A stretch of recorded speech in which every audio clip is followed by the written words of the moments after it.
Continuamos, si son tan gentiles, voy a solicitar la gentil presencia de Rocío Fernández, de la Defensoría del Pueblo de Escobar, a Luis Alberto Estrella Ortega, de la Procuraduría de Derechos Humanos de Guanajuato, muy gentil, y Bárbara Bonelli, de la Defensoría del Pueblo Adjunta, es defensora del Pueblo Adjunta de la Ciudad Autónoma de Buenos Aires, para dar inicio al tercer conversatorio, la vigencia de los derechos de las niñas, niños y adolescentes a 60 años de la Declaración y a 30 años de la Convención Internacional sobre los Derechos de los Niños. Por favor.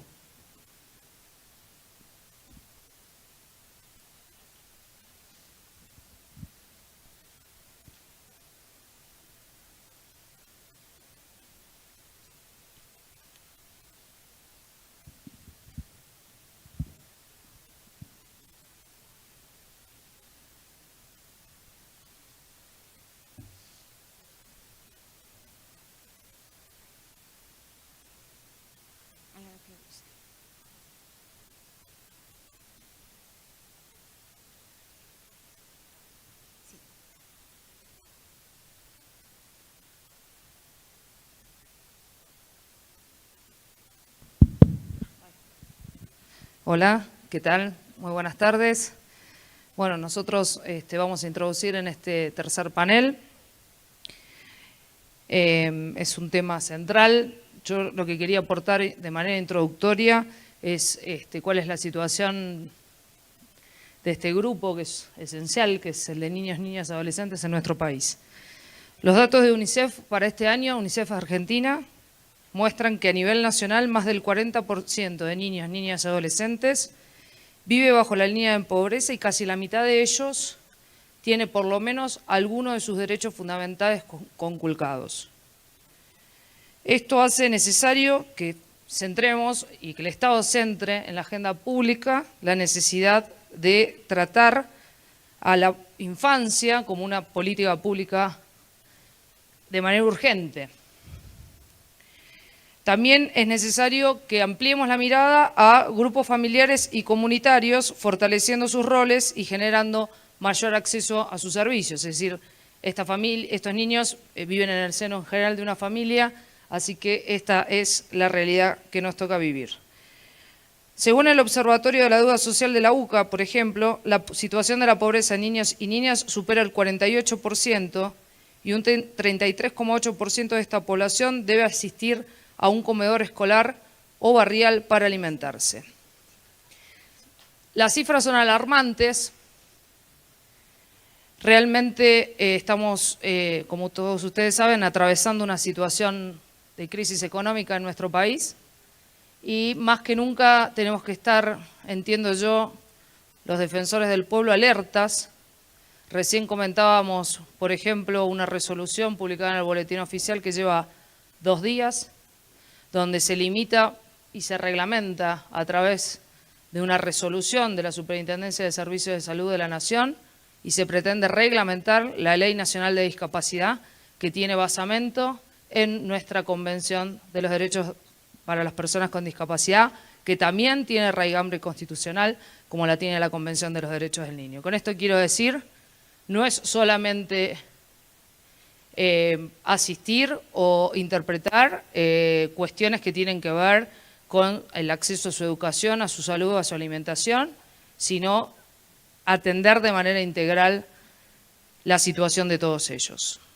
En ese sentido, creo que va a ser fundamental en el marco de este encuentro que podamos articular entre ambos países y que ustedes también nos aporten su experiencia en la materia. Han surgido varias propuestas que las voy a ir brevemente, porque estamos medio cortos de tiempo, brevemente enumerando, igual están en cada una de sus carpetas, son propuestas que surgieron para este segundo encuentro, que es, entre otras, ratificar los tratados internacionales, el protocolo facultativo de la Convención sobre los Derechos del Niño relativo a un procedimiento de comunicaciones, la separación de niños de sus familias en el contexto migratorio, y a la defensa de los derechos humanos es un tema a tratar de resolver o enfrentar en este encuentro. Programa sobre asuntos de la niñez y la familia de la CNDH, orientación jurídica. Por el otro lado, desde Veracruz nos llega la propuesta de la atención a este demográfico que es prioritaria, así lo demanda el principio del interés superior del niño. Por ello, al analizar casos que involucren a niñas y adolescentes, es necesario hacerlo desde una perspectiva sensible a sus condiciones particulares y que tenga por efecto maximizar sus derechos, su bienestar y su integridad en el sentido más amplio, nos aportan desde Veracruz. Y también desde Yucatán dice que tenemos que en este encuentro destacar la importancia de que las niñas y adolescentes en la práctica sean consideradas como sujetos de derecho. Por ello se debe profundizar en acciones positivas y de políticas públicas que traten la prevención y la difusión de los derechos de ellos, con especial énfasis en aquellos que se encuentran en situación de abandono y bajo la tutela y custodia del Estado, optimizando los procesos de adopción de tal forma que sean seguros, efectivos, evitando en la medida de lo posible que estos se desarrollen por mucho tiempo fuera del núcleo familiar. Compañero, le voy a dar uso de la palabra. Gracias, muy buena tarde a todas y a todos. En primer lugar, agradecer mucho la invitación a la Comisión Nacional de los Derechos Humanos, al presidente Luis Raúl González Pérez y a la maestra Consuelo Olvera, secretaria ejecutiva de CNDH, también por supuesto a la Asociación de Defensores y Defensoras del Pueblo de la República Argentina y a mis compañeras y compañeros de las entidades federativas. En ese sentido, y por supuesto también a mis compañeras, a la doctora Rocío Fernández, defensora del pueblo de Escobar, y a la doctora Bárbara Bonelli, defensora adjunta de la Ciudad Autónoma de Buenos Aires, por supuesto a su presidente, al defensor Alejandro Amor, un saludo afectuoso. Y pues bueno, nos toca a nosotros abrir el espacio de diálogos. Me han pedido los organizadores que por razones de tiempo podamos ser muy breves, entre 2 y 3 minutos para nuestras aportaciones, tratando de hacer solamente una ronda y pues en ese sentido abro la discusión por quien quiera participar.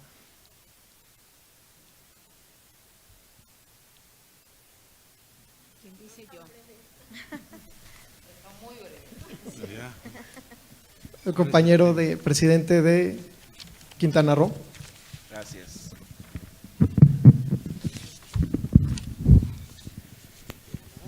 Yo traigo hoy por hoy una problemática muy compleja en el estado de Quintana Roo porque han estado insistiendo y hemos ido, pues, llámese educando a los actores que han estado insistiendo mucho en el tema de la urgente, porque así lo manejan, la urgente, la pronta, la inmediata implementación del operativo Mochila.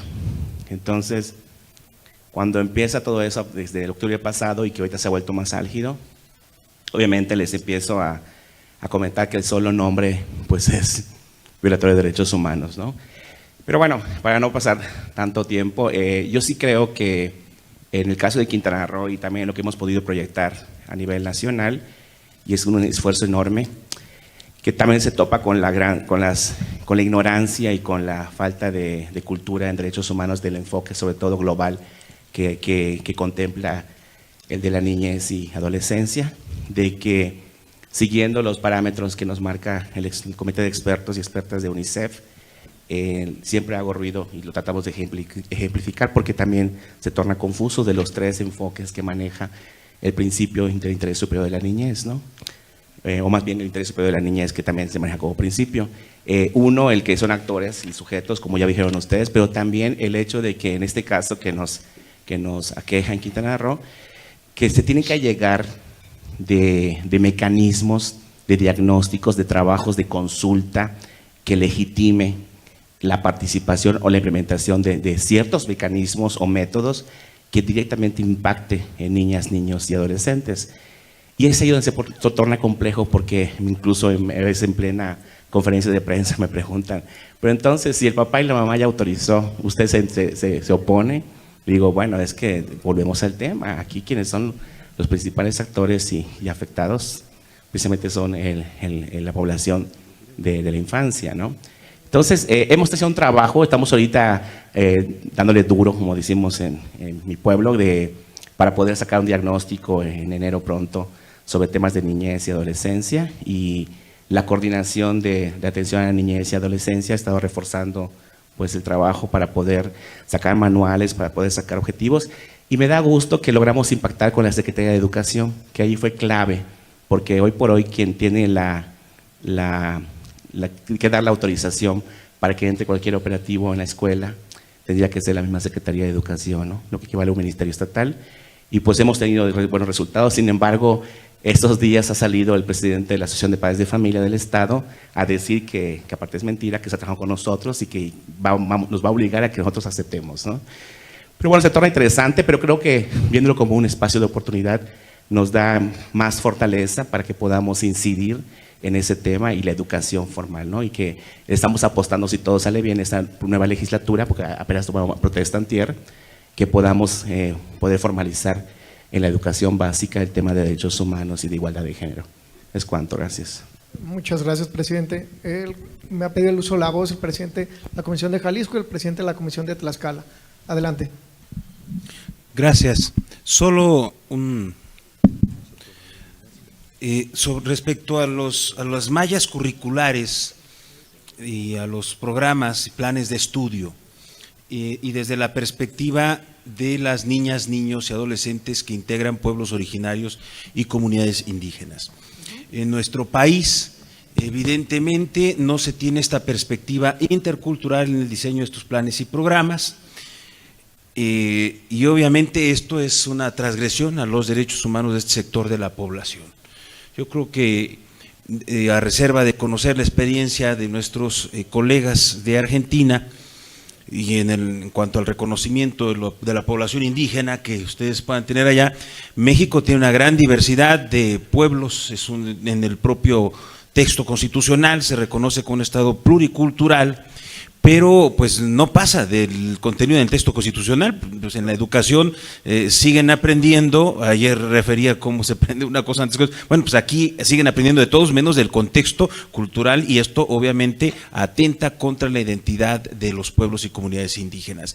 Creo que también pudiéramos tomar nota de definitivamente en un país como el nuestro, donde más de la mitad de la población se encuentra en pobreza, pues imaginémonos ahora cómo esto todavía se recrudece más en el sector de niñas, niños y adolescentes. Y esto aún más con otro nivel de vulneración desde esta perspectiva de la interseccionalidad, bueno, pues aún más la niñez indígena. Creo que pudiéramos trabajar en concretar mecanismos de aseguramiento para que esté diseñada esta perspectiva intercultural en los programas educativos de los pueblos originarios y de las comunidades indígenas. Gracias.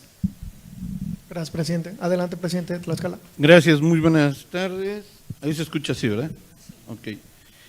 En Tlaxcala, y yo creo que en todo el país, hemos tenido, sobre todo ahorita, cuando empieza el año escolar, tenemos un tema que siempre nos agobia, que es el asunto de las cuotas en las escuelas, y que incluso en algún momento determinado un partido político utilizó como una de las banderas y lo subió a un tema de discusión en el Congreso de la Unión. El asunto es precisamente el poder realizar y vigilar que el artículo 3 constitucional se lleve a cabo tal cual lo manda la ley.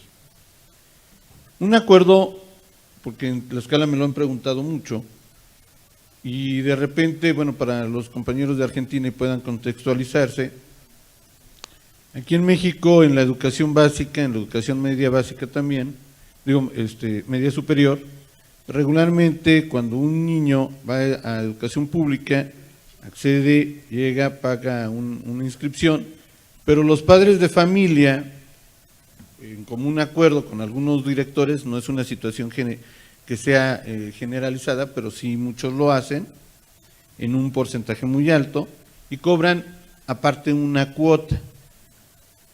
Y si no lleva esa cuota, o si no paga esa cuota de padres de familia, el niño no puede acceder a la escuela. O muchas ocasiones no pueden acceder porque no llevan el uniforme, porque no llevan el cabello cortito y ese tipo de cuestiones que nada tienen que ver precisamente con el conocimiento, ¿no? Porque el conocimiento no tiene nada que ver ni con tu apariencia física, ni con el color de tu piel, ni con absolutamente nada que no tenga que ver con el cerebro, ¿no? Entonces, en Tlaxcala implementamos una campaña precisamente con quienes son las autoridades. Gran parte, y creo que el éxito fundamental de cualquier tipo de campaña que implemente cualquier comisión estatal o la nacional, o en el caso de Argentina, tiene que ver precisamente, como lo decimos en México, con planchar el tema. Es decir, con poder vencer o poder convencer y poder hacerte llegar de la voluntad política y de la voluntad de aquel que toma decisiones en ese sector de la administración pública. Y en Tlaxcala, dentro de 20 días, vamos a firmar un convenio de colaboración con la Secretaría de Educación Pública, con el secretario, y con 2 secciones magisteriales, con la sección 31 y con la sección 55. Estas secciones, ¿qué son? Es el magisterio, es el sindicato de los maestros, ¿no? Entonces, la parte oficial, que es el secretario de Educación Pública, y la parte sindical, en donde el asunto tiene que ver y tiene que versar en 2 puntos fundamentales. Número 1, acabar con cualquier tipo de discriminación en las escuelas en cuanto al tema de uniformes, en cuanto al tema de la apariencia física y cualquier tipo de discriminación que exista. Porque aquí hay que ser bien realistas, en nuestro país sí existe discriminación, como en todo, como en cualquier lado del mundo. No es un tema privativo de alguna zona del planeta, es una cuestión inherente al ser humano. Y el otro tema fundamental que tiene que ver precisamente con hacer valer la ley. Si el tema dice que es gratuito, es gratuito. Se acabó. No hay punto de discusión. No es un tema que se tenga que negociar, o que incluso ni siquiera se tiene que discutir. La implementación de la ley es fundamental. Para eso, obviamente, tienes que convencer al secretario de Educación Pública para que se acerque, se siente y firme un documento de esta naturaleza que compromete a la parte oficial a hacer cumplir a toda la parte directiva de funcionarios y de servidores públicos que trabajan en el ámbito de la educación. Y aquellos que protegen los derechos de los maestros. Es decir, las partes tienen que estar cubiertas. Hay que hacer que el adulto obligue y se obligue a respetar los derechos de las niñas. Y el tema fundamental para que alguien pueda salir de esas líneas de pobreza, y la única llave que realmente se tiene, se llama educación. ¿Es cuánto? Muchas gracias, presidente. Pues si no hay, el compañero de Jalisco también. A ver, yo quisiera hacer un planteamiento a esta que yo la asumo como una comunidad de práctica y con todo el respeto, digo, la metodología nos identifica conversatorios. La verdad yo tendría la expectativa de escuchar a nuestros pares de Argentina sobre estos temas. Creo que se han quedado sobre la mesa 2 aspectos desde la mesa anterior y esto, uno en cuanto a los centros de rehabilitación y ahora el tema de la perspectiva indígena. Yo no sé si nos dé, con todo respeto, mi estimada doctora Consuelo, para que podamos hacer un ejercicio así como un poco más de retroalimentación, de diálogo, entendiendo que los tiempos son muy cortos, pero pues cuando menos concretar alguna ruta que nos permita posteriormente irlo enriqueciendo a su consideración. Sí, bueno, en ese sentido me parece que es importante el aporte les voy a comentar, por ejemplo, desde ATPRA hemos propuesto un proyecto de ley que tiene que ver con la identidad jurídica, con el convencimiento de que la identidad jurídica de las personas es el derecho fundamental, porque es el derecho madre que habilita el resto de los derechos. Esto increíblemente se mezcla con la cuestión migrante, porque en el imaginario colectivo se cree que las personas indocumentadas son los migrantes. Y no son migrantes, son argentinos indocumentados, argentinos NN, argentinos no inscriptos al nacer, porque la actual ley que regula la inscripción en los registros civiles plantea que la inscripción, la responsabilidad la coloca en cabeza de los padres. Y no hay un control por parte del Estado en que esa inscripción efectivamente se lleve adelante. Entonces tenemos un universo no identificado, solamente estudios de ONG, del trabajo que nosotros estamos haciendo, de la Universidad Católica, que puede estimar, porque no sabemos cuántos son ni dónde están, simplemente van apareciendo. En ese sentido, una muy buena práctica es trabajar articuladamente con los efectores públicos, es decir, en el ámbito de salud y en el ámbito de educación, porque indefectiblemente en algún momento ese niño, niña o adolescente ingresa dentro del sistema y es ahí donde nosotros tenemos que tener una articulación de forma tal de subsanar esta terrible situación, porque como bien le decía, al no tener identidad jurídica y al no ser reconocido por el Estado, no es persona, en términos de derechos civiles, ¿verdad? Entonces, cuando nosotros planteamos esta situación, habitualmente las autoridades nos dicen, bueno, claro, la colectividad boliviana, ellos tienen una identidad, ellos nacieron, ingresaron al país con una identidad. A lo sumo, bueno, trabajamos en regularizar su situación en nuestro país en términos de acceder a la residencia, ¿no?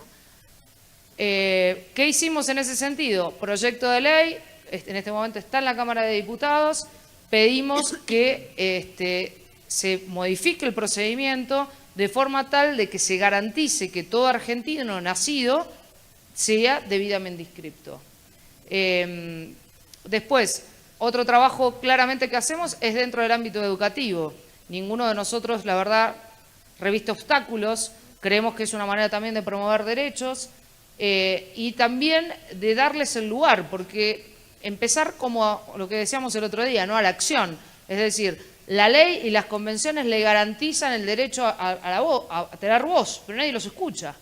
Entonces, para escucharlos hay que generarle el ámbito para escucharlos. Es increíble, realmente es increíble cuando les damos el espacio y nos pueden dar esa visión. En ese sentido, llevamos adelante programas donde ellos llevan adelante, entienden cuáles son las figuras fundamentales, digamos, de cualquier estado local, provincial o nacional, y terminan esta actividad en los recintos legislativos y llevan adelante sesiones donde establecen sus propios proyectos. Y esos proyectos son receptados de forma tal de que se conviertan en proyectos de ordenanza o proyectos de ley, e incluso ahora hemos solicitado que sean contempladas sus peticiones dentro del presupuesto participativo.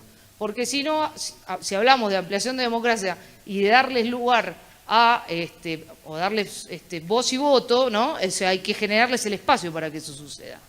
Y por último, que me gustaría que ya pasarle la palabra a la doctora Bonelli, a la licenciada, creo que es muy importante la experiencia, sobre todo en la Ciudad de Buenos Aires, con lo que fue la ley Brisa, así que me parece que es importante que lo cuentes, Bárbara. Sí, retomando algunos de los aspectos que fueron mencionando de las distintas jurisdicciones, bueno, como mencionó Rocío al principio, obviamente la Argentina está atravesando por una situación de crisis económica y ese proceso de aumento de la pobreza que venimos viviendo ha conllevado un proceso grande de infantilización de la pobreza, con una diferencia de casi 20 puntos entre la pobreza general y la población de menores de 14 años que se encuentran en situación de pobreza. Obviamente esto además profundiza que la desigualdad, ¿no? Obviamente entre quintiles de ingreso de niños, niñas y adolescentes de 0 a 5 años, casi el 50% de los niños de 0 a 5 años se encuentra entre el primero y el segundo quintil de ingresos. A nivel de educación, como se mencionaba antes, el compañero de Quintararno, En la Argentina, 1 de cada 3 hogares tiene al menos un integrante en edad obligatoria que no asiste a una institución educativa, y obviamente hay, y yo quería enfatizar también en la población joven, adolescentes que abandonan la escuela, y mujeres, sobre todo mujeres que abandonan la escuela por situaciones de cuidado o también situaciones de embarazo adolescente, que alcanza a un 23% de adolescentes que no terminó el secundario y 6 de cada 10 que producto de su embarazo abandonó la escuela. En este sentido, obviamente, y en función de lo que mencioné anteriormente, del proceso de infantilización de la pobreza, pero también de su reproducción intergeneracional, es importante mencionar que la situación de la familia y del hogar en la que nacen los niños, niñas y adolescentes afecta, obviamente, y tiene una relación causal en el desarrollo de sus vidas. Hablo de la educación de la madre, de la edad de la madre y de su ingreso y de su ocupación. De ahí retomar la agenda, y como una de las propuestas que me gustaría incorporar es el trabajo sobre la educación sexual integral en la Argentina. Tenemos una secretaría en el Gobierno Nacional de Evaluación Educativa que, de acuerdo a la última evaluación, arrojó que 8 de cada 10 alumnos que fueron parte de esta evaluación señalaron que les hace falta tener educación sexual integral en sus escuelas, obviamente como mecanismo para la prevención de no solamente de enfermedades de transmisión sexual, sino obviamente del embarazo adolescente. No quiero aburrir con cifras, sí enfatizar que obviamente las etapas críticas en las que deberíamos enfocar todas las intervenciones de políticas públicas, hablamos de la primera infancia, que si no hay una intervención de política pública en este sentido es difícil revertir este proceso de desigualdad, y hay un retorno alto obviamente cuando la inversión se lleva adelante en ese momento de la vida. Y la otra etapa crítica de la vida, como mencionaba antes, la juventud, que es un momento decisivo para la inserción de los jóvenes o de las personas en su vida adulta, garantizar la terminalidad educativa, la inserción en el trabajo, sobre todo señalando y enfatizando que hay un salto entre jóvenes de 17 años que no estudian ni trabajan. En Argentina el 11% de jóvenes de 17 años no estudian ni trabajan, pero cuando pasamos a los 18 años este número aumenta al 25%, con lo cual ese momento de terminación de la escuela y inserción en el mercado de trabajo es sin duda un momento crítico. Con lo cual, como propuesta, hacer planteos sobre la priorización del gasto en, por resumirlo brevemente, más jardines de infantes y no tanto en las universidades, obviamente no en detrimento de las universidades, pero sí que hay que enfocar ese gasto por, obviamente, el impacto que esto conlleva, y sobre lo que mencionaron los distintos compañeros. Obviamente lo que tiene que ver con las currículas y los planes de estudio de las comunidades indígenas es una agenda sobre la que tenemos que trabajar, porque sin duda no abordarlo es una violación de los derechos de la población y de los niños, niñas y adolescentes.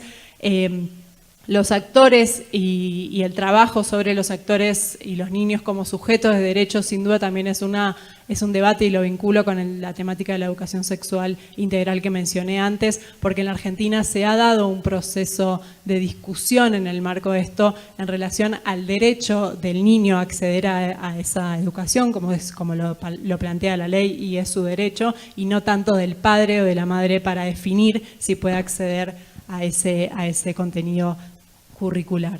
Y sí, para cerrar, la cuestión de las cuotas en las escuelas que se mencionaba anteriormente. En Argentina, por suerte, no, como la educación pública, no tenemos esa problemática. Sí, de todas formas, yo cuando mencionaste las cuotas pensé que te referías a la cantidad o a los cupos de vacantes en la Argentina. En la Ciudad de Buenos Aires puntualmente es un derecho constitucional que a partir de los 45 días de vida los niños y niñas deberían tener garantizado su vacante, su acceso a la educación, y obviamente lo cierto es que la problemática de falta de vacantes está centrada sobre todo en el nivel etario, digamos, en la primera infancia. Por eso profundizo en la intención de profundizar o centralizar el presupuesto en este sector.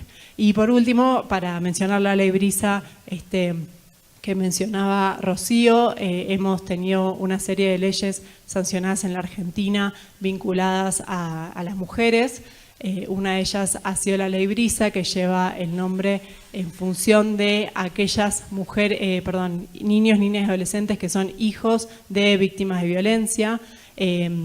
Lo cierto es que nosotros contamos con una asignación universal por hijo para todos los menores de edad, pero aquellos niños y niñas que quedaban, que sus madres habían sido víctimas de femicidios, como obviamente está tipificado en la Argentina, no tenían ningún tipo de protección socioeconómica en el marco de su situación de vulnerabilidad, así que celebramos obviamente la sanción de esa ley. Nosotros venimos llevando adelante un monitoreo para justamente garantizar que todo ese procedimiento de asignación de estas asignaciones económicas no tengan ningún limitante del orden burocrático y que se garantice obviamente ese nivel de ingreso para niños, niñas y adolescentes que se encuentran en esa situación.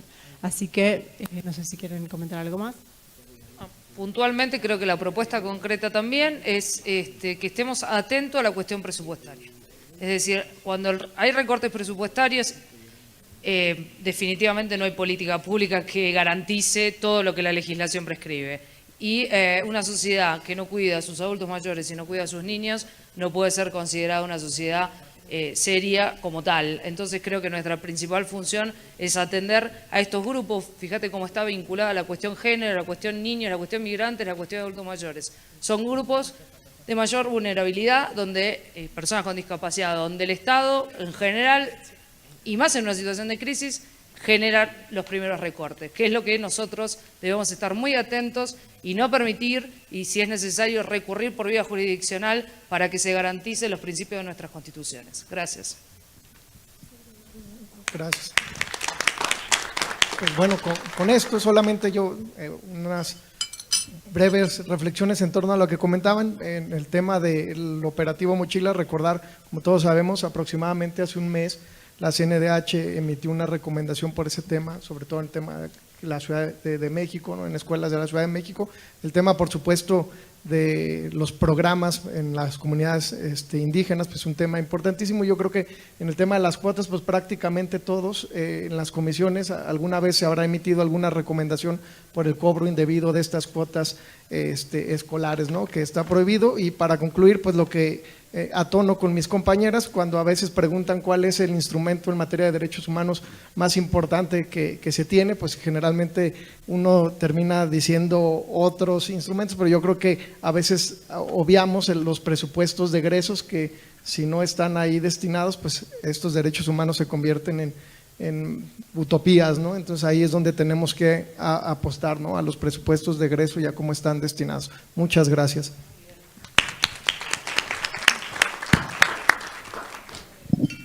Muchísimas gracias, agradecemos a Rocío, a Luis Alberto y a Bárbara su participación. Ahí ya están puntualmente anotadas las propuestas de esta mesa sobre los derechos de las niñas y los niños. A continuación voy a solicitar la presencia de Ismael Rins y de el maestro Juan José Cepeda Bermúdez, presidente de la Comisión Estatal de los Derechos Humanos de Chiapas, quienes nos harán el favor de conducir los trabajos sobre buenas prácticas en materia de migración. Ustedes ya han observado la dinámica, es exactamente la misma y agradecemos a ambos que pasen al frente para dar inicio a esta última mesa. Muchas gracias, señora.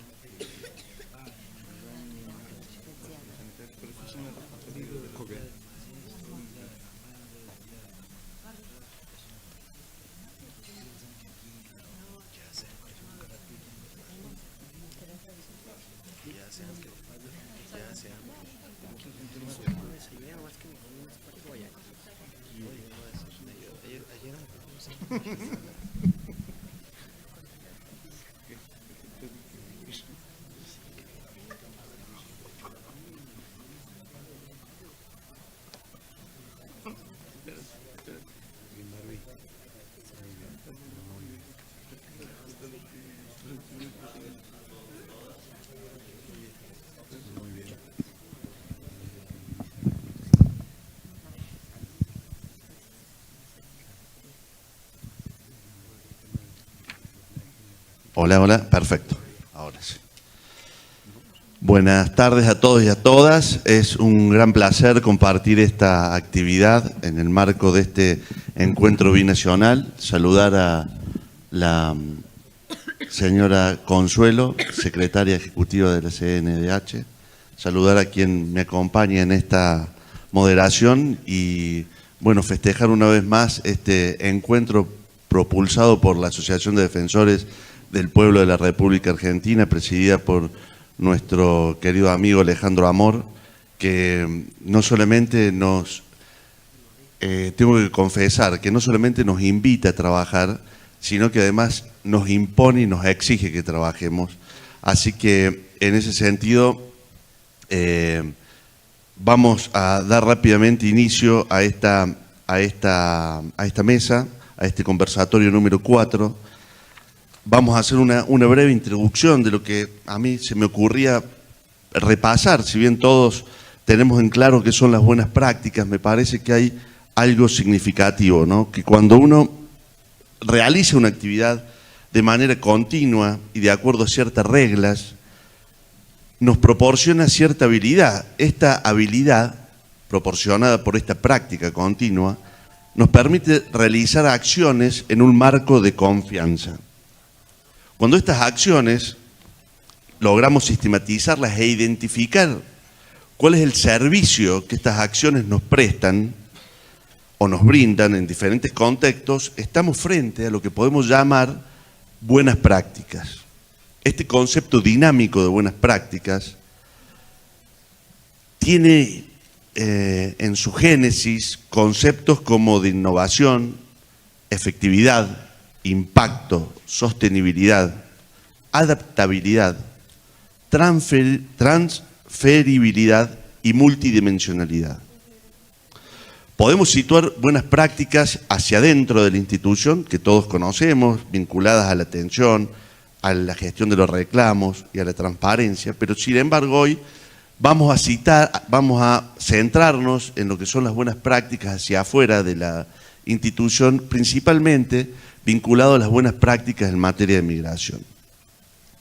¿Qué nos dan las buenas prácticas? Nos dan, en definitiva, un anclaje para, como diría el profesor Eclo, pensar institucionalmente, que tanto hace falta este pensamiento institucional cuando hablamos de buenas prácticas en procesos migratorios. Y de esta manera nos permite caminar hacia el futuro teniendo como principal objetivo el interés público, ¿no? Este interés público, que tenemos la obligación de abandonar este concepto que escuché y aprendí el otro día y que quiero compartir con ustedes, que un poco siempre subyace en nuestras instituciones, y que es el adanismo, ¿no? El adanismo es el hábito de iniciar una actividad cualquiera como si nadie lo hubiera ejercido anteriormente. Creo que es muy importante, sobre todo en las buenas prácticas migratorias, abandonar este concepto y poder aprender de quienes ya vienen realizándolas. En este sentido, y en función del programa, quiero leer algunas conclusiones del primer encuentro realizado en Buenos Aires, donde se trabajó arduamente, y me parece que el primero de las conclusiones es muy interesante, porque en función de las buenas prácticas de migración habla de trabajar un derecho administrativo considerando los derechos humanos. El derecho administrativo que muchas veces vulnera en el ámbito de la migración derechos humanos sigilosamente, este derecho administrativo que se quiere imponer como una mala práctica a contrario censo de los derechos humanos. Yo diría pensar un derecho administrativo en clave de derechos humanos. Peticiones ante el sistema, como bien ha dicho el presidente de nuestra organización al principio en su discurso, generar peticiones ante el sistema interamericano y la ONU. Implementación de protocolos de atención y articulación con la sociedad civil y las redes de apoyo. Organización de comisiones estatales de derechos humanos, esto en virtud de una propuesta de Argentina, porque en nuestro país carecemos en algunas provincias de instituciones de derechos humanos, aprendizaje que venimos recorriendo y que ustedes en este país lo tienen muy bien aceitado. Desarrollo de informes de diagnóstico y monitoreo de políticas públicas, difusión de derechos a futuro, no solo de gestión inmediata, trabajar la temática en articulación con los y las personas migrantes, que son muchas veces quienes no pueden participar vivamente en el debate de cómo deben ser tratados, de qué legislación es más o menos conveniente. Reuniones y comunicación interinstitucional que se refleje en múltiples espacios, acercar a los y las personas migrantes, no hacerlos ajenos, yo diría las y los migrantes, convertirlos en ciudadanos y en ciudadanas empoderados, agente estatal de derechos humanos, promover y difundir los derechos de los y las personas migrantes, pensar en asegurar y mejorar el entorno de cada país, no en el entorno de cada país, sino pensar regionalmente, hacer un análisis de cómo fluye la población, el capital y los negocios, y analizar los desplazamientos involuntarios y sus causas. Manejo del rechazo, y esto lo hemos venido trabajando también en la cumbre que acaba de culminar, en función de que este rechazo hay que manejarlo en función no solamente del extranjero, sino también del pobre. Sin más, doy la palabra, si no me he excedido en el tiempo, a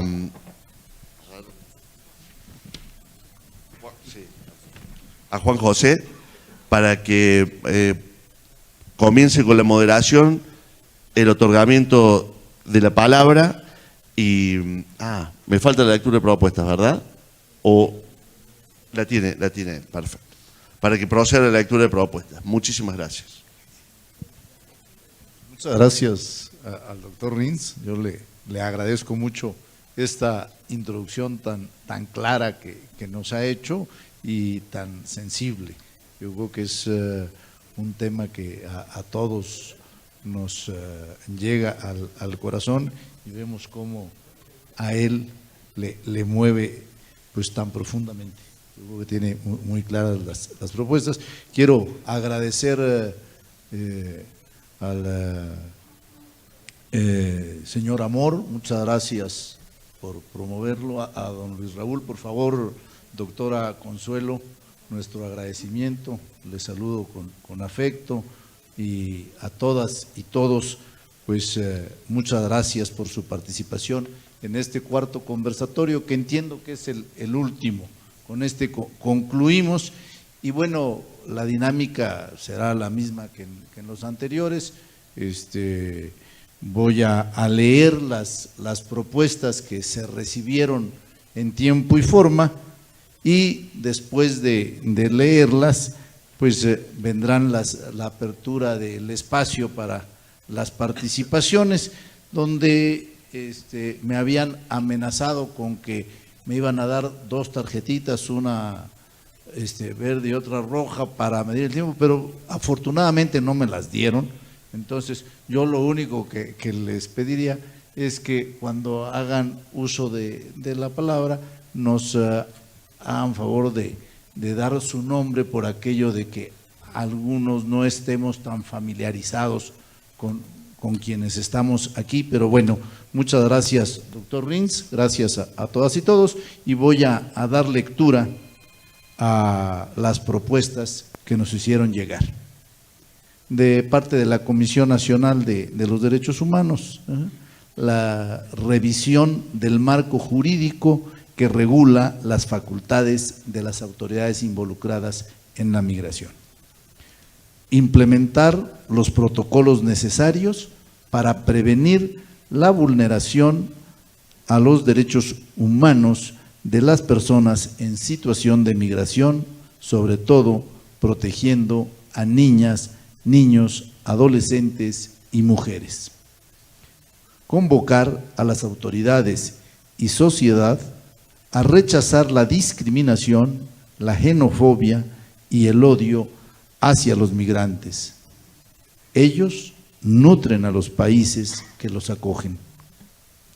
Identificar diferencias en las fronteras sur y norte de México. En la frontera norte, albergues saturados. En la frontera sur, recintos migratorios sobrepoblados, hacinados.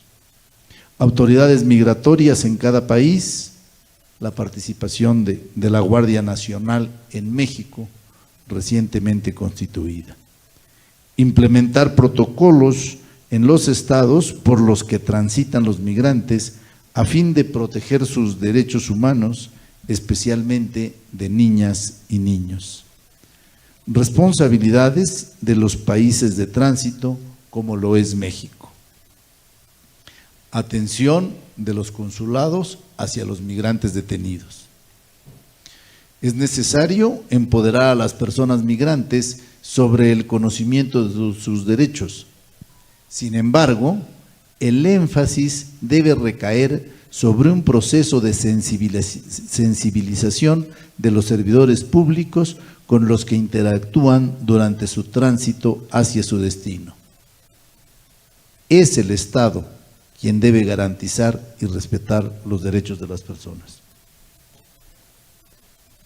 El endurecimiento de las políticas migratorias de los Estados Unidos conlleva una política de atención por parte de las autoridades mexicanas.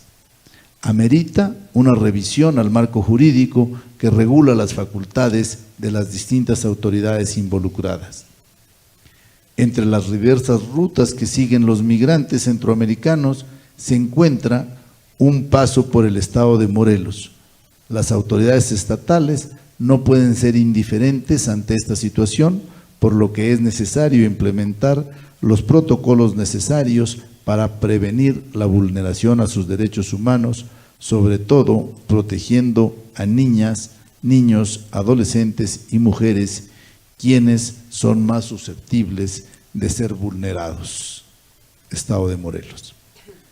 Como organismos defensores de derechos humanos, debemos establecer una agenda sobre los derechos fundamentales de los migrantes y refugiados, en la cual se realicen acciones positivas de políticas públicas para sensibilizar a las autoridades que se vinculan con este grupo en situación de vulnerabilidad, sobre todo en los casos de niños, niñas y adolescentes en situación de migrantes no acompañados, ya que son más susceptibles de sufrir violaciones graves a sus derechos, nos dice Yucatán. Políticas migratorias en el mundo deben ser unilaterales, no deben ser unilaterales, represivas, retrógradas y menos aún que criminalicen el tránsito de las personas. Tampoco deben tratar a los migrantes como personas de segunda o tercera categoría que justifiquen y permitan detenciones, redadas, persecuciones y deportaciones que vulneren a los derechos humanos, generen desintegración familiar y confronten a países, nos dice Zacatecas. En el mundo deben impulsarse políticas migratorias humanitarias y no criminalizadoras, que reconozcan a las y los migrantes como sujetos plenos de derechos humanos y reconozcan además las aportaciones económicas, sociales y culturales que los migrantes realizan a los países destino y en sus comunidades y países de origen, nos dice Zacatecas. Después de la lectura de las propuestas, vamos a dar paso a las participaciones. Como les comentaba, solo rogándoles inicien mencionando su nombre. El tiempo que estimamos es de 4 minutos. Les digo, no hay tarjetitas, pero en atención a las demás participaciones les agradeceremos ajustarse a los 4 minutos. Muchas gracias. Sí, Alfonso. Adelante. Gracias. Considerando que en los 2 días anteriores tuvimos la cumbre iberoamericana sobre migración y trata de personas, creo que los 2 resultados de este encuentro pueden abundar y fortalecer la agenda que hoy estamos analizando.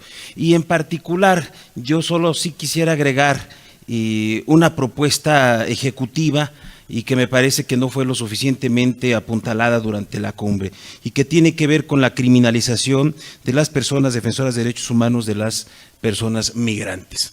Y particularmente compartirle a nuestros colegas y justo de la República Argentina, y justo Juan José, tú lo acabas de vivir, el día de ayer nuestro colega que hoy está moderando se tuvo que retirar para acompañar un caso de justamente un compañero defensor de la sociedad civil, y que particularmente en el tema de migración.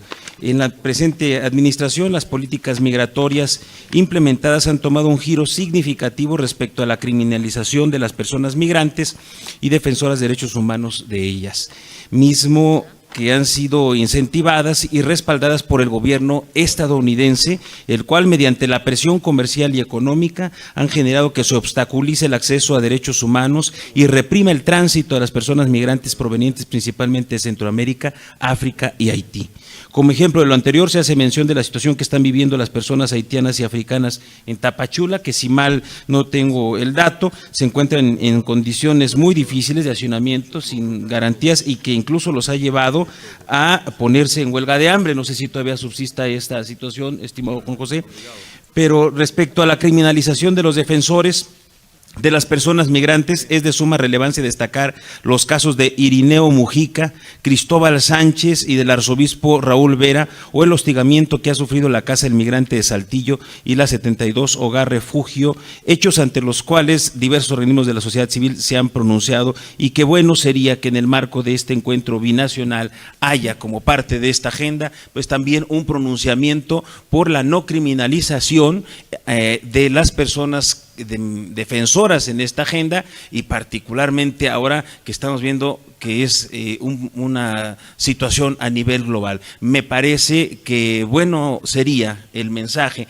que el conjunto de defensoras y defensores que estamos hoy acá podamos pronunciarnos también por un llamado a los gobiernos en el sentido de no criminalizar a quienes defienden derechos humanos en esta agenda tan importante.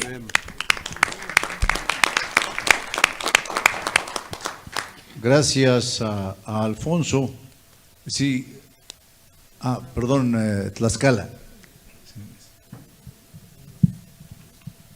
Bien, creo que este tema tiene también otra arista, y tiene mucho que ver con el también que debemos de aprender nosotros a proteger también los derechos de aquellas personas que viven en los lugares por los cuales transitan los migrantes. Porque todos hablamos y discutimos acerca de los derechos de los migrantes y de protegerlos y de ayudarles, y de un tema de crisis humanitaria. Pero nadie habla, nadie señala, nadie comenta de lo que tenemos que proteger de aquellos que viven ahí.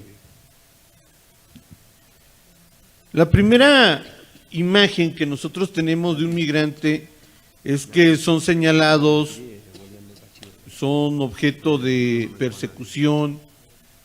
Algunos, sobre todo cuando entran a nuestro territorio y en Centroamérica, pues son utilizados por los malos, ¿no? y los a las mujeres las utilizan como como para prostitución y cosas mucho más fuertes. Pero también nunca señalamos el tema de que aquellos que están en esa calle y por ahí pasa la bestia y resulta que por una mera casualidad de la vida en ese espacio se tienen que bajar los migrantes de la bestia y de repente, bueno, pues se empiezan a acostar y se empiezan a colocar en ciertas calles que están aledañas por ahí y por mala suerte, pues te toca vivir ahí, ¿no? Y entonces en la noche tienes que abrir la puerta o va a llegar tu hija o tu familia y tienen que pasar por ahí cuando los tienes acostados en tus banquetas, ¿no? Y no todos, hay que quitarle también el tema a este asunto, hay que quitarle lo romántico y lo soñadito, porque no todos los que transitan ni son tan buenos, ni todos los que transitan son tan malos. Tarjeta roja. Entonces, yo creo que también tenemos que observar y proteger el tema de las personas que están en los espacios bajo los cuales o en los cuales, en la calle, el vecino, que también debe de protegerse su derecho a vivir en paz. Este es un tema de sentarse a platicar todos, gobierno, aquellos defensores de derechos de migrantes, los vecinos que viven ahí, los gobiernos locales y ponerse de acuerdo. De otra forma, seguiremos siendo observados los defensores de derechos humanos como lo que regularmente nos dicen aquí en México, que defendemos criminales, que cuidamos a aquellos que son malos y a los buenos no les hacemos caso. Importante señalar que los gobiernos, no nada más federal, los estatales y los municipales, necesitan tomar acciones, actividades que permitan que aquellos que viven por ahí, por donde pasan los migrantes, tengan mejor condiciones de seguridad, de su propia seguridad. Porque también un hecho real es que también son asaltados, también les roban, invaden su privacidad y demás. El presidente de Chiapas, de la Comisión Estatal del Estado de Chiapas, vivió en carne viva, y nuestra compañera, digo porque también por ahí andaba mi hija, el paso de 700,000 personas. No es cualquier cosa. Y habría que observar de su experiencia de ellos las prácticas y los errores que se tienen cuando hay una caravana de esta magnitud. Porque ahora resulta que en lo largo y ancho del país tenemos a 700,000 personas dando vueltas porque no pueden llegar al norte. Y esas 700,000 personas también tienen temas con los vecinos de acá. Ya voy. ¿Sí? Entonces, sí tenemos que observar ese tipo de actividades y tenemos que proteger los derechos de los vecinos de ese lugar en donde viven. ¿Es cuánto? Gracias al presidente Cid. Sí, allá, por favor. Ahí sí, Buenas tardes a todas y a todos. Yo reservé mi participación para el final del conversatorio porque creo que lo que quiero plantearles y exponer incluye todos los temas. Creo que una de las fortalezas que tenemos todos los organismos públicos de derechos humanos es la publicidad. Gracias a la publicidad podemos dar y podemos fijar tema. Y creo que no estamos explotando esta posibilidad. Si bien hay ejemplos, tanto en Argentina, ahora en el encuentro binacional, que nos comentaban de la implementación de la escuela, o en el caso de México de algunas comisiones que también tenemos ahí programas mucho más avanzados en estudios y capacitación. No solamente es eso, si queremos fijar, tenemos que hablar todos los días. Aquí en México creo que todos tenemos el claro ejemplo de que el que habla diario fija tema. Entonces, si nosotros no hablamos diario, no vamos a fijar tema.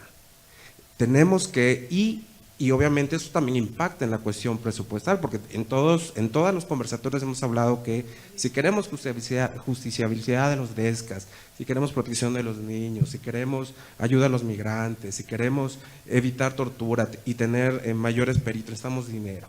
Entonces, y la única manera que al menos en México hemos puesto en práctica es ayudarnos unos a otros, y de la misma manera creo que para efectos de publicidad deberíamos de coordinarnos. Hay ejemplos, Chihuahua con su ejemplo, el programa que tiene de noticieros, que desconozco si continúa, o la red de comunicación de FIO, que bueno, está ahí media apagada, pero si no articulamos todas las fortalezas que tenemos algunos para poder fijar tema y hacer la publicidad y estar diciendo todos los días sobre los temas que queremos fijar, creo que es una manera de poder avanzar en todos los temas.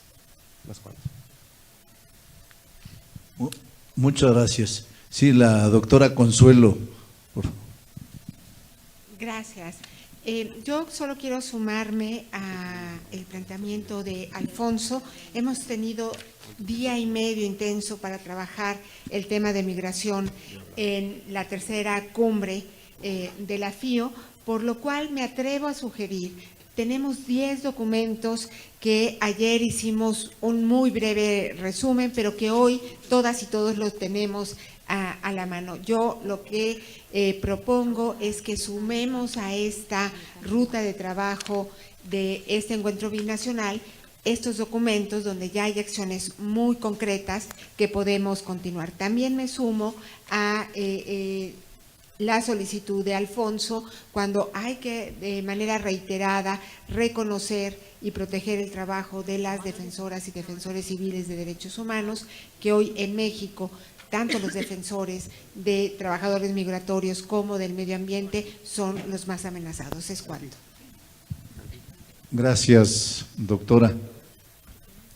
¿Alguien más? Perdón, Marco Antonio. Sí, por favor. El mismo que casi viste. Yo les decía en la reunión de Argentina que tuve la oportunidad de estar, hacía la propuesta para que trabajáramos una gaceta de las mejores prácticas, que sea semestral. Yo creo que es un tiempo. Incluso ofrezco a la Comisión Estatal de Quintana Roo para que coordine esos trabajos. Ya luego me apoyan con las publicaciones, ¿no? Pero lo vuelvo a poner sobre la mesa. Ojalá no lo tiren en saco porque es lo que ni lo apuntaron la vez pasada. Entonces sí, lo respaldo también la petición de Javier. Creo que eso ayuda mucho, sobre todo que podamos tomar ejemplos de las distintas luchas y cómo tropicalizarlas o aterrizarlas o abordarlas en nuestros estados, ¿no? Es cuanto. Muchas gracias. Gracias. Raúl. Ahí está. Raúl Lamberto, por favor. Sí, perdón. Quizás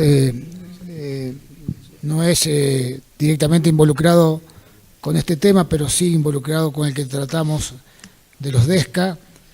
Me acaba de llegar la información desde mi provincia que el trabajo de seguimiento de los DESCAS que se ha hecho junto con la Universidad Nacional de Rosario ha tenido reconocimiento de la CEPAL y van a publicar parte de los trabajos a través de la CEPAL e invitan a todos los investigadores de la universidad y de la Defensoría del Pueblo a que participen en el próximo encuentro en Chile.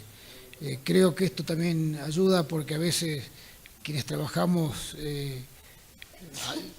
sin todas las luces de los medios, lo que se va sembrando se va cosechando. Y creo que es un gran trabajo que no es de la Defensoría de Santa Fe, sino creo que es un patrimonio de todos los defensores de América Latina que cada uno coloca su granito de arena para que las políticas públicas y la defensa de los derechos humanos sean realmente garantizadas. Así que muchísimas gracias. Gracias, Raúl. Bien, Raúl. ¿Sí? Muchas gracias. ¿Nos da su nombre? Nancy Pérez, secretaria ejecutiva de la Comisión de Derechos Humanos de la Ciudad de México. Bueno, es muy importante para esta comisión, sobre todo en alusión a la presentación que acaba de ser la persona de Tlaxcala, señalar cuál ha sido la experiencia de esta ciudad en torno a la atención al tema migrante, sobre todo haciendo mucha referencia a lo que se ha estado discutiendo estos 2 últimos días en estas plenarias, y que tiene que ver el entender que el tema migratorio, más allá del, digamos, del problema que pueda generar movimientos como las caravanas que tuvimos que atender varios de los estados de este país el año pasado y principios de este año, pues son temas estructurales que se han desatendido y que se discutieron muy ampliamente, se han discutido ampliamente en foros nacionales e internacionales que tienen que ver con pobreza, con desigualdad, con una discriminación, con un modelo económico que ha sido excluyente, y que por supuesto los gobiernos de las ciudades, los gobiernos nacionales, no pueden dejar de tener miradas y acentos en que esta situación es la que ha favorecido que grupos de personas que han sido excluidas del sistema tengan que salir de sus países, y efectivamente, como bien lo señalan, no son flujos mixtos, y en ellos no todos son personas que salen por necesidad o por violencia y que son sujetos de protección internacional, pero sí son los más. Y entonces es trabajo de los gobiernos y trabajo nuestros como defensores de derechos humanos el proteger la vida y la dignidad de esas personas que están siendo obligadas y forzadas a salir de sus países, y que temas de violencia, tenemos problemas de seguridad muy serios que resolver en cada uno de nuestras localidades, pero eso antecede en la mayoría de los casos al paso de la población migrante, y que internacional, para las cuales el gobierno, los gobiernos están obligados a brindar la mayor de las protecciones. Entonces, en este sentido, acompañamos el llamado a hacer una protección a las y los defensores de derechos humanos de este país, que están en un momento de crisis, viviendo un momento de mucha crisis, y donde albergues incluso de varias localidades han tenido enfrentamientos muy recurrentes en últimas fechas. Entonces, creo que el tema es cómo se logra trabajar de mano a mano con las autoridades y con todos los actores que intervienen para poder dar la mejor de las atenciones y las salidas a este desafío que no es nacional, sino es uno de los principales desafíos globales en este momento. Entonces, la respuesta que se dio en esta ciudad permite ver que nosotros pudimos tener un albergue de puertas abiertas, con muy poca intervención de la seguridad pública, donde en todo momento el saldo fue blanco y donde hubo mucha participación de varios actores que nos permitieron brindar una atención digna a los grupos que pasaron por esta ciudad. Y por supuesto el gran desafío en este momento es qué hacemos con los procesos de inclusión de aquellas personas que van a o han decidido quedarse en esta ciudad, para los cuales obviamente las políticas públicas todavía tienen que mucho trabajar en ello, y qué hacer con estos grupos delictivos que sin duda estuvieron presentes en todo momento y para los cuales sí se requiere de una estrategia de seguridad nacional muy afinada para poder identificarlos y remitirlos a donde se tienen que remitir. Muchas gracias. Gracias Nancy. Yo voy a pasar ya la palabra al doctor Rins para que nos haga favor de los acuerdos, y por ser un tema tan significativo para nosotros, para Chiapas. Yo solo quisiera recordarles a quienes tuvieron en sus manos el libro de Murales, no muros, o vieron las fotos aquí afuera, sí, y a quienes no lo tienen, no lo tuvieron, pues comentarles que para mí hay una frase que define y me aclara muy bien que el mundo es de todas y de todos. Y la frase estaba en 2 cuadros. Decía, o dice la frase, si en el cielo no hay fronteras, que en la tierra nada nos detenga. Gracias.